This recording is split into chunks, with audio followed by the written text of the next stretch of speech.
jadi pertama aku bakal ceritain tentang rekan pendakianku. Rekan pendakianku kali ini yaitu adalah kakakku dan juga pacarnya yang bernama Mas Nopen. Pada rencana awalnya kami akan menggunakan jasa ojek Gunung Sindoro sampai di pos ojek ataupun pos ojek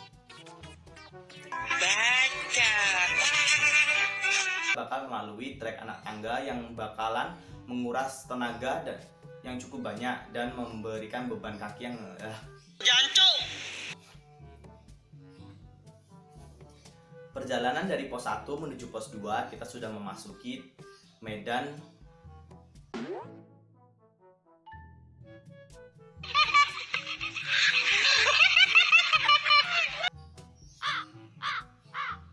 A few moments later. Kita harus berjalan di pinggir agar kita tidak terserempet oleh ojek Gunung Sindoro yang lalu lalangnya cukup sering dan cukup kencang ataupun cukup kencang.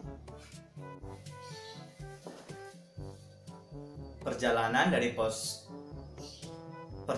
menuju pos 3 hampir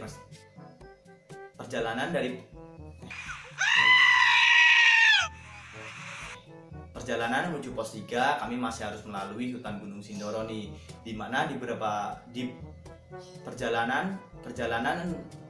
perjalanan ini pun seperti jadi saksi.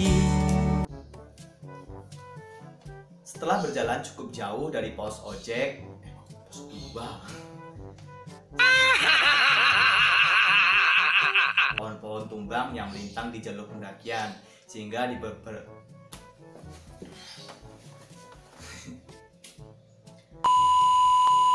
karena jalur pendakian menuju pos 3 itu semakin sempit akhirnya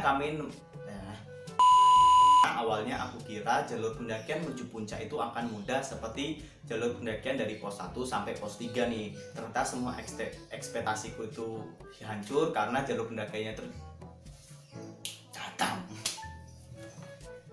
Setelah melakukan persiapan jam 2 subuh akhirnya kami pun melakukan sambil attack nih, ditambah lagi kami melakukan pendakian dini hari nih, dimana disitu suhu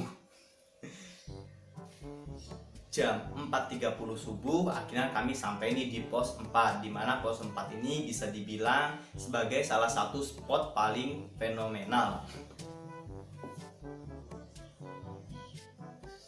Setelah berjalan cukup lama, jam 4.30 akhirnya kami sampai di pos 4, yaitu pos Batu Tata, dimana pos 4 ini merupakan salah satu spot favorit untuk para pendaki melakukan hunting foto karena dengan view Gunung Sumbing yang cukup keren pada saat itu. Belum lah, kan masih subuh.